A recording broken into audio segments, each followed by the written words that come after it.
So on Sunday morning, if everything is going just right, Lauren and I will be in the car on time to hear Michael Enright's Sunday essay.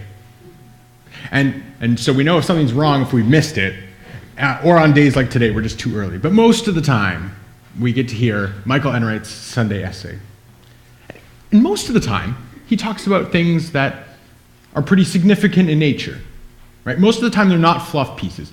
Most of the time, they're about Canada's role when it comes to combating ISIS, or child poverty, or bank fraud. Michael Enright is a commentator of sorts. Right? He is a Canadian, he's one of us, and yet he looks at the world, he looks at Canada, and he says, this is right, or more often than not, this here is wrong, and we need to fix it. Okay? And in that sense, Michael Enright is a bit of a prophet. Now, when we think of prophets, sometimes the image that gets conjured up in our mind is somebody sitting in a tent with too much incense and hallucinogenic drugs, and they're coming up with visions of the future that may or may not come true. That's sometimes what we think of when we think of prophets. But that's not how prophets work in the Old Testament. They do some pretty strange things, grant you, but that's not the way they work. They are commentators. They take a look at their people, which is Israel. They take a look at their people and they say, this is right, or more often than not, this is wrong. We need something to change. To do that, they're very honest. They speak very honestly. And sometimes it sounds brutal because it is so honest. They are truth tellers. And so today we have a prophet, Isaiah, but there are lots of other prophets, Jeremiah, Ezekiel, you'll recognize those names, and then some rather strange ones, Obadiah and Joel. These two are prophets.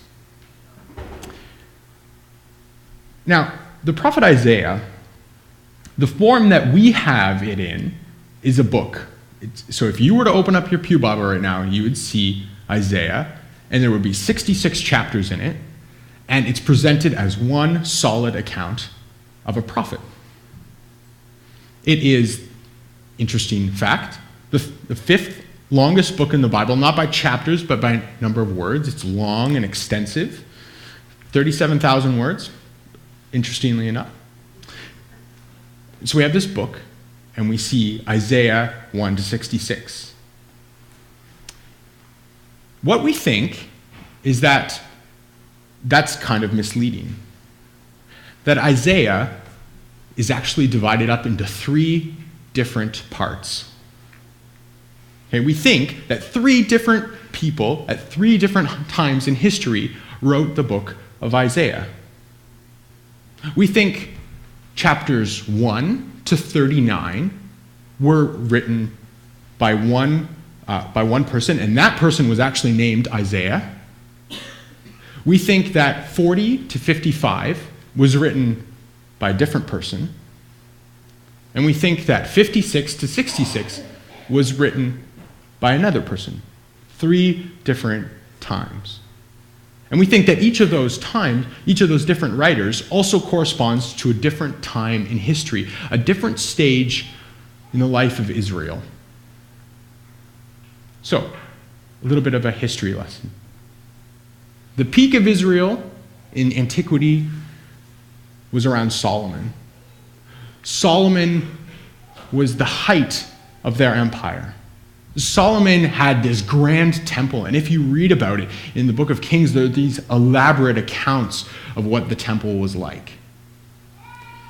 But when Solomon died, things started to go downhill. They had a bunch of kings that would be considered ruthless or downright evil, and Israel started to decline in stature. And by the 700s, or the 8th century BCE, Israel had fallen to a point that it was very weak and susceptible to takeover. And knocking on the doorstep was the Assyrian Empire. They wanted in. And we think that's where first Isaiah was written. Isaiah is looking at the people. He's recognizing that Assyria is close and has a chance of taking over the kingdom. And Isaiah is speaking to that group of people in that time. By 605, there's a new kid on the block, Babylon. And Babylon has a very fast and meteoric rise. All of a sudden, Babylon appears within a generation, almost unheard of. And they're much more effective. And in 605, they take over Jerusalem. In 597, 587, and 582, Babylon deports much of the Jewish population from Israel and its surrounding communities to Babylon.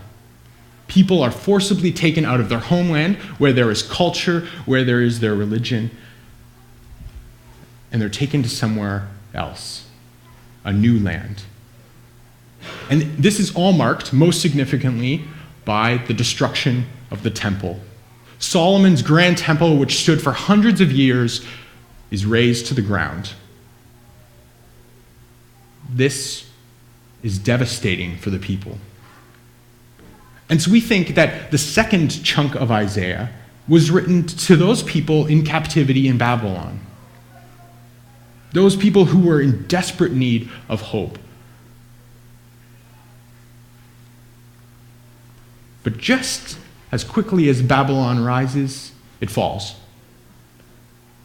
And Persia takes its place. And the Persian Empire has a much different philosophy about how to handle other people. Rather than take them into a new land and enslave them, the best way to rule them is to let them go back to their homeland, to let them worship the gods that they understand. And so in 538, there's this incredible moment where the Persian, I think it's Cyrus, says, "You can go back home." So the people start heading back home. But what they encounter when they get home is not anything like what they left. It's not even close.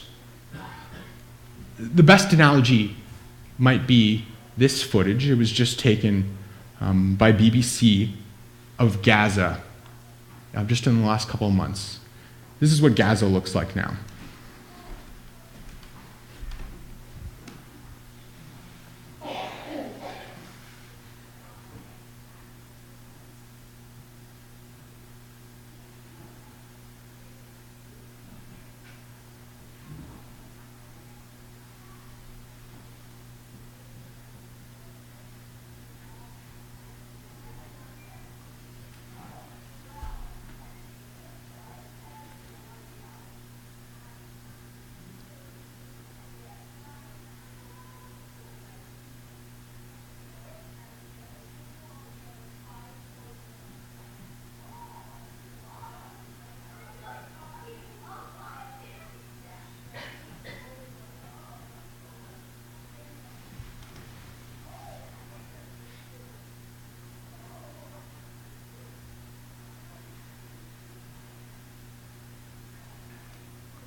Miles and miles of devastation.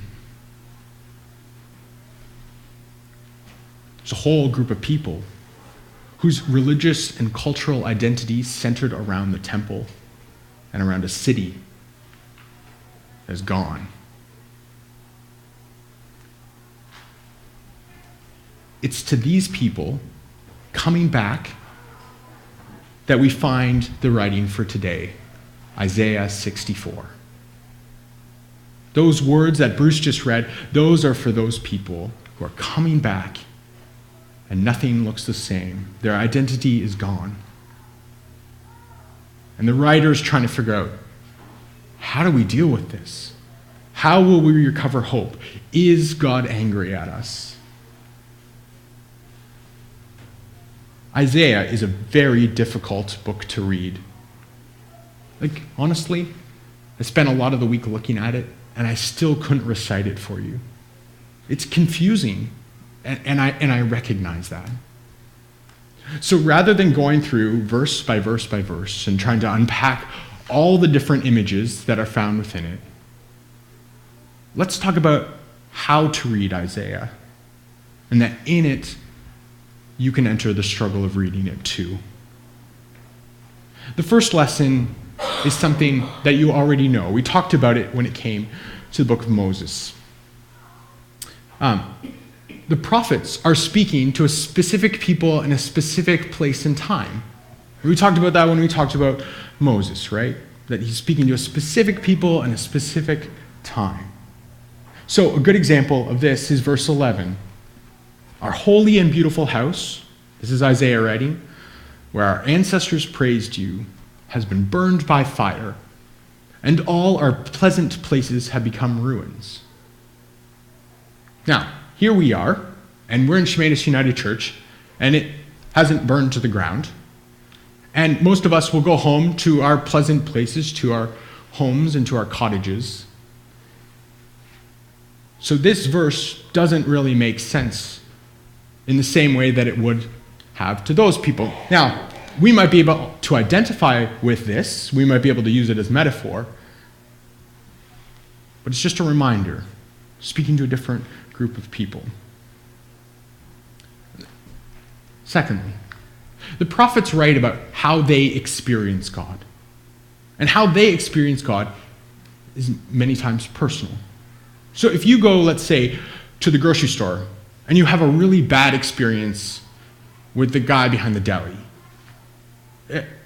you may write about the person behind the deli, but you only have a glimpse of them. You only have your experience of them. You don't have the whole picture of their life. And we do the same with God. So let me give you an example. You were angry and we sinned. Because you hid yourself, we transgressed. Verse 5. Now, is God always angry? No. And does God hide God's self? Well, maybe. But that's how they are experiencing God. They are experiencing God. It seems that God is angry. It seems that God is hidden. It paints part of the picture of God, not the whole picture. Finally, and this kind of goes down to the very identity of a prophet, they speak honestly and they speak boldly. Listen to how Isaiah is speaking to God. Do not be exceedingly angry, O Lord, and do not remember iniquity forever. Now consider we are your people. Now, if you had a child who said that to you when you were angry at them, oh, Mom, don't be angry. Don't remember this forever. Depends on your stage of anger. That would not go over particularly well. But here the prophet is, and speaking boldly. He asks good questions, right? We talked about that last week. It's good to ask questions, and here the prophet is speaking to God. After all of this, will you restrain yourself, O Lord? Will you keep silent and punish us ever so severely? So the prophets speak to specific people, specific time, and specific place. The prophets speak about their experience with God, and they do so honestly and boldly. If we were to summarize Isaiah 64, boil it down, take all these verses and put them in a pot and distill them down to the essence, it will be this: God, that you would tear open the heavens and come down. Tearing, it's this visceral, it's often noisy, like cloth or paper ripping. God, tear open the heavens and come down. Maybe it can be summarized like this. God, break into the earth. Right what is wrong. Fix what is broken. Create what was lost. To people looking over the ruins, this is a very real prayer. God, break into the earth. Fix what is broken. Right what is wrong. Create what is lost. And this may serve as a good image for Advent. We are hoping for something to break into this, but for 4 weeks in Advent, we recognize that sometimes this is the way the world feels, and this is the way the world is, and we want God to break into that. Reminding ourselves of that, reflecting on that, and preparing for that is very different than this. Now, there are preparations to be made.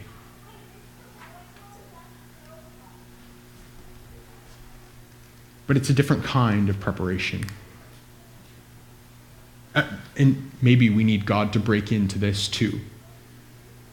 To right what is wrong, to fix what is broken, to create what is lost. So in Advent, we cry these things. God, break into the world, tear open the heavens, and come down. God, break into our minds. Break into our minds and change the way we think. Right what is wrong. Fix what is broken. Create what was lost. God, break into poverty. Poverty of the literal sense. Enough food and water and education. And poverty of the spiritual sense. People who are longing for something and can't find it. People who are impoverished emotionally, who long for community and connection, and they can't seem to find it. God, break into that. Fix what is broken, right what is wrong, create what was lost. And God, break into this community of Chemainus United Church. Break into this community of Chemainus. Fix what is broken, right what is wrong, create what was lost. And so we cry, O come, Emmanuel.